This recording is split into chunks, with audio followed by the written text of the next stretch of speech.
This is Update One, the podcast of the National Press Club in Washington, D.C. Update One provides a forum for listeners to learn about national and international stories, focusing on journalism and communication issues, news, and politics. Now, the latest edition of Update One. Good day, everyone, and welcome to the National Press Club's Update One podcast. I'm Gemma Puglisi, a member of the club's broadcast team, and I'm honored to dedicate this podcast today in the memory of the late extraordinary actor Chadwick Boseman, who died in August from colon cancer at the age of 43. Many of us know him for his extraordinary roles in films such as T'Challa in The Black Panther, Thurgood Marshall in Marshall, Jackie Robinson in 42, and James Brown in Get On Up. Prior to all these great roles, Boseman wrote, directed, and produced projects in Chicago. He also appeared in various television shows, including the soap opera All My Children, as well as TV series such as ER, CSI New York, Law and Order, and Cold Case. He was also the first Black actor to headline a Marvel film. Boseman was a native of Anderson, South Carolina, and he attended high school there. He wrote his first play called Crossroads after a friend was shot and killed. He later attended Howard University here in Washington, D.C., where he studied drama and received his BFA. I am honored to have with us on this podcast today the 17th president of Howard University, Dr. Wayne Frederick. Dr. Frederick is also the distinguished Charles R. Drew Endowed Chair of Surgery. He received his B.S. M.D. dual degrees at Howard in 6 years at the age of 22. He also received his MBA from Howard School of Business in 2011. Dr. Frederick did his postdoctoral research and surgical oncology fellowships at the University of Texas MD Anderson Cancer Center. He also began his academic career as an associate director of the Cancer Center at the University of Connecticut. Upon his return to Howard, his academic positions included Associate Dean in the College of Medicine and Director of the Cancer Center. Dr. Frederick has also been featured as one of America's best physicians by Black Enterprise magazine. He was named one of Ebony magazine's Power 100 and recognized as a super doctor in the Washington Post magazine. In 2017, he was named Washingtonian of the Year by Washingtonian. We are so honored to have him here today, and we've asked Dr. Frederick to share his thoughts and his memories about Chadwick Boseman. Thank you, Dr. Frederick, for being here today. Thanks for having me. Well, my first question, of course, is how did you hear about the news that Chadwick had passed, and what were your thoughts? Because, as we all know, no one knew he was very ill. So was this a surprise to you as well? My son, I was actually at home that night. My son came in and told me the news, and I was pretty stunned, to be quite honest. And over the course of, I would say, the next 30 minutes to an hour, as I learned more and was able to verify, I realized as well that, the manner in which he chose to deal with his illness was consistent with who he was, immensely private, immensely courageous and fearless, and not wanting to burden anyone else, I would imagine, with his own issue. And so that just says a lot about his character and who he was. Very, very sad for all of us, but as I've told people, I think the quality of the life he lived is not the length of it, but rather it's the substance of what you filled it with, and he certainly did that more so than most of us really do. Yes, I was looking at his career and all the amazing work that he had done in his short life, the films that he had accomplished, the roles that he had taken on. And, of course, I looked at the IMDb, which is a database that includes all the work celebrities and, films that are made. And his legacy was quite extraordinary. So I want to take us back to his time at Howard. He was obviously very passionate about the arts. And, of course, we all know the story of Felicia Rashad reaching out to Denzel Washington to help fund him and other students to study in London. What are your recollections or just knowing about his being at Howard as a student? And can you share any stories about him or things that you may have heard that stood out about him? No, in speaking to him about his time at Howard, I would say one of the things that really struck me is how he really presented himself to the community. So, for instance, when the announcement came out about the closing of the College of Fine Arts and making it a division in the new College of what was then Liberal Arts, but it was becoming the College of Arts and Sciences, he participated in a protest, interrupted a university function to voice his concerns that the college shouldn't close. And I think about that. I think of how much of an activist he was and how much he felt that he needed to do something like that. And I think it speaks volumes, again, to him as a person and wanting to be involved and participate in making things right, not just for himself, but for others, because he was about to be on his way out. I think that was really, really telling for him.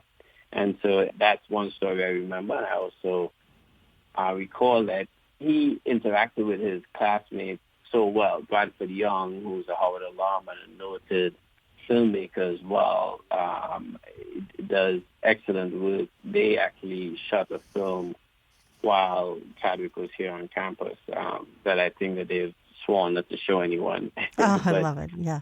The fact that he was so collegial as well, I think is another aspect of his character that says a lot about the person that he is and was.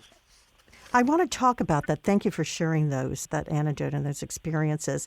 He did talk about the school at Howard University merging all in one during that great commencement speech that we actually heard right after his death. Many news organizations showed it. And he talked about so many great things, and you were there. You were there when he spoke to the students and the energy that he had. What were some of the other things that really stood out in that speech that day? He was nervous. I think that always stood out to me. He was probably one of the most recognizable actors of our time, in his time, in his prime, and yet still getting up in front of alma mater, just seemed like such a big deal to him. And, had him really a bit nervous. I remember thinking about that, the fact that it was so important to him that it made him feel that way. So that I would say that was the first thing. The second thing that I thought was very telling about it is he spoke about failures. He spoke about questioning himself. He spoke about the fact that not everybody who comes to Howard is confident, and not everybody who graduates has, some kind of glorious yellow brick road path to success, but rather we have to embrace that as part of, our history and our journey. And I think that was a very important message to young people today who are inundated with social media images of success, or at least the imagery of it. And sometimes that can be falsely positioned. And I think it was important for him to share that message that while they were seeing him, after such great success, that he toiled to get there, and that they may toil, but that they should embrace that toiling, and not get down on themselves. And so I thought that was a fantastic message as well.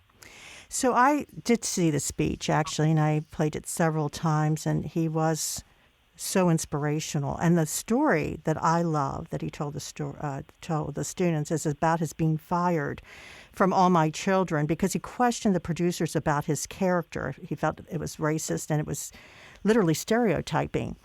And I loved how he shared with the students how he did get fired, and that the role was later given to Michael B. Jordan, coincidentally, his co-star in Black Panther. I just wanted to ask you, what was the response from students? I mean, I loved looking at some of the cutaways, and they're being mesmerized by him. Is there anything that you also noted from the students and their reactions? Yeah, I think when you told that story, it was very pointed, and I think a major part of that story that sometimes gets lost is the fact that the other aspect of that story that I think was critical is that he questioned himself in the next few days, and he spoke about the fact that the show went on to be successful, without him, and that made him question his decisions. But he stuck to his convictions, and he was better for it. And so the other thing that I think that I saw in the students' reaction was that, while it's never always the easiest thing to do the right thing, you should do it, even if the immediate outcome doesn't benefit you. And that's not how it always works. We talk to people about doing the right thing often and, try to get people to be thinking about that, but we sometimes romanticize it. And I think what he did was to take out the romance in it and to say, listen, the reality is you may not actually flourish because you didn't take that opportunity, but you will also always feel comfortable with yourself. And I think that was a very, very critical message. Right, very powerful. I now want to go on to, you're an oncologist, and I want to talk about his devastating diagnosis. First of all, he was diagnosed, of what we know, in 2016 when he learned he had stage 3 of colon cancer. So he battled it for 4 years as it progressed to stage 4. And his family, as we all know, announced his passing on social media. And they said, a true fighter, Chadwick persevered through it all and brought you many of the films you have come to love so much. From Marshall to Divide Bloods, August Wilson's Ma Rainey's Black Bottom, and several more, all were filmed during and between countless surgeries and chemotherapies. And Dr. Frederick, I can't even imagine how he did all this with the illness and going through the surgeries and chemotherapy. And so my question is, in the past, we have always seen colon cancer being something, if you will, an older, a disease that older people may get. But we're now seeing younger people in their late 30s, early 40s battling the disease. And can you share with me, if you can, why we're seeing this? Why are we seeing this new trend of more younger people suffering and actually dying from the disease? It's a good question, and unfortunately, we don't have a clear answer. What we do know, as you pointed out, is that especially African Americans are far more likely to have colon cancer at a younger age, and that's extremely disturbing. It's something that we've been looking at as a medical community, and definitely in oncology, my area of interest, surgical oncology. We've been looking at that, and the unfortunate aspect of this is that when you look at what our screening modalities suggest we should do, he still would not, by our screening methodologies, have discovered his cancer. We are still recommending that colonoscopies be done, screening colonoscopies, that is, beginning at the age of 45. It used to be 50 when I started practicing. We've lowered it to 45. For African Americans or those who have some family history, we suggest screening as early as when that first person in your family is diagnosed with it. But the reality is, he was not positioned where he would have had that screening. So that's the first thing. I think the second thing of note that we must always be mindful of is that while he also had a fairly aggressive and advanced disease as well. And it is absolutely amazing, if not heroic, that he could have sustained the types of treatments that he would have had to sustain and undergo while filming such movies that all involve a lot of rigor and yes, absolutely, fitness and so on. So certainly amazing. But we are seeing a trend with African Americans developing cancer, colon cancer in particular, earlier. Unfortunately, they're also developing it with later stage disease. And we are in the medical community really aggressively trying to figure out why. We don't have an answer yet, but we probably are going to have to move some of our screening recommendations in order to adjust to what we're seeing. Well, his death obviously is sparking that, and I'm certain having physicians and the medical community take a really close look of why we're seeing this. And I wanted to talk to you about that because, as young people, and I've seen this as myself when I was growing up, and this sounds terrible, but when we're in these careers that are pretty difficult and they're very competitive and challenging, you really, you don't really take the time to go and see a doctor unless you're very, very sick, right? I mean, it's a known fact. I mean, I lived in New York for years. I worked in the news industry for a long time, and it's not that you ignore symptoms or anything. You're just so busy working that it's not till you feel like, oh, wait a minute, I'm not really feeling well. Maybe I should go to the doctor. But what can we do? What can young people do to be vigilant and be proactive just in anything that we do, to do what we can so that we are aware of all these diseases? Like, what are some of the signs of colon cancer? What are some of the things that we can be aware of? The colon is the part of the large intestine, and it sits in your body primarily along the right and left lateral aspects of your abdomen, and across the very top of your abdomen. One of the things I think we have to do is to pay attention to the types of symptoms. Cancers of the colon that present on that right side of the colon tend to present as with pain. People tend to be anemic, and sometimes they will present with a mass where they can actually feel a fullness in that area. Any of those should bring that. You should immediately bring that attention to a physician to take a look. On the left side, you may see blood in your stool, as an example. And so anything that is unusual, that is different, bloating, passing stool that looks different in terms of the caliber of it, all of those are issues that should be brought to the attention of a medical professional to have them fully investigated. That is not to say that every single time it will be a colon cancer, but to be vigilant as you're asking, you know your body and you know the things that you go through. And once you start seeing those changes, we should absolutely take that to a physician and bring it to their attention, because it does not represent what is normal and what may have been happening with your body on a consistent basis. Right. And colon cancer spreads so quickly. And obviously, Chadwick didn't know that he had it. As I mentioned in 2016, when he did know, he was already at stage 3. And so it was so devastating. But I do agree with you in the sense that I think that's why everyone considers him such a hero on the screen and off the screen. First of all, he kept it so private. And I found that to be quite extraordinary, especially in the entertainment industry where everybody seems to know everything about anybody, right? And for him to have been so private and to keep it that way was quite extraordinary, don't you think?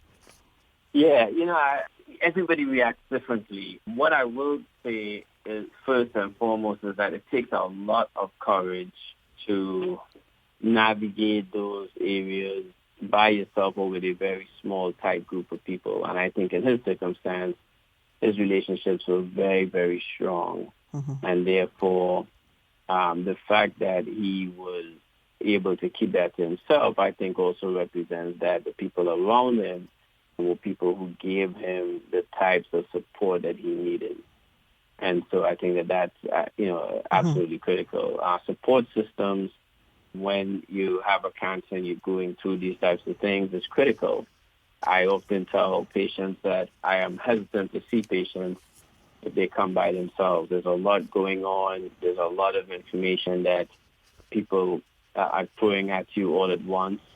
And so it's very difficult to decipher, filter, and really get to a place of comfort with the information. And having somebody there can help you remember what was said, can also help you kind of sift through what matters in that discussion. And so all of those things are critical. The emotional support, though, is absolutely tremendous. And as a surgical oncologist, one of the things that I have enjoyed about my career is the ability to see courage in families, to see how people step up to the plate in that time of need and really support one another. And my mentor, Dr. LaFolle, had a great saying around this. He spoke a lot about hope and the fact that hope is the anticipation of tomorrow. And what we do as surgical oncologists is to try to give patients hope, and try to give them that anticipation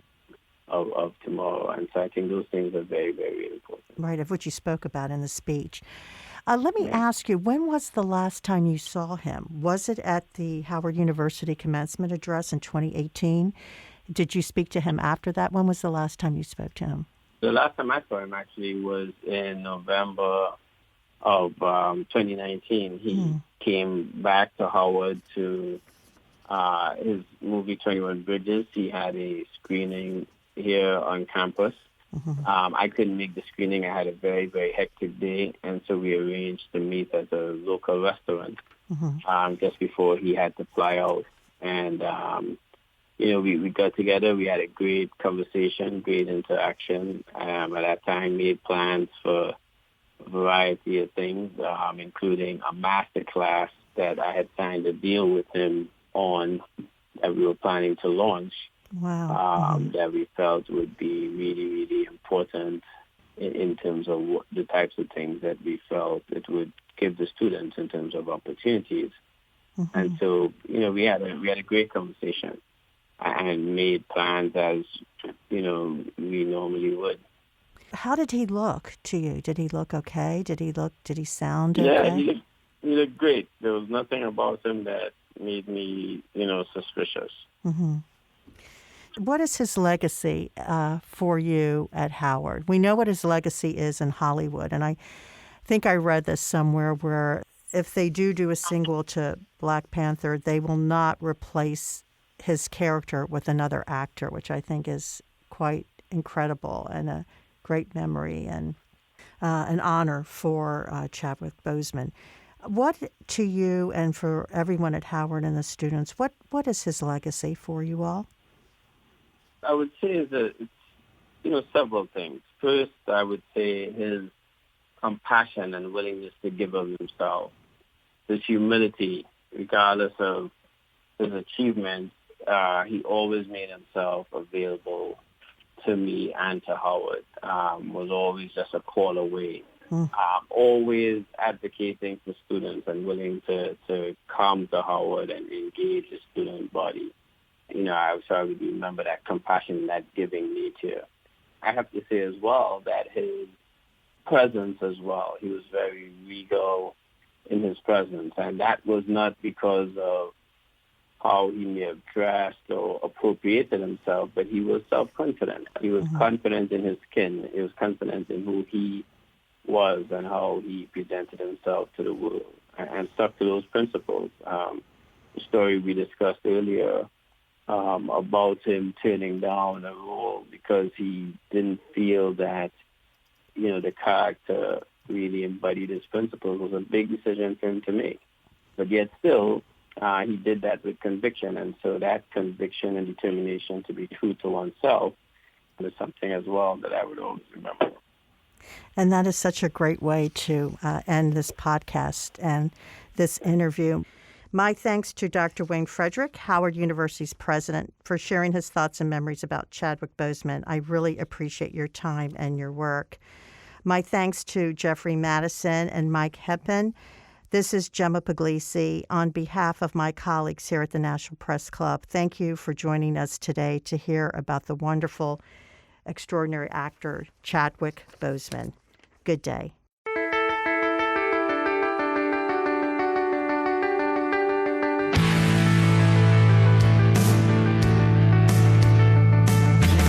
Update One is a production of the National Press Club's Broadcast Podcast Committee. You can comment on this podcast or any episode of Update One by sending an email to update1podcast, that's update the number 1 podcast @gmail.com. Thanks for listening to Update One.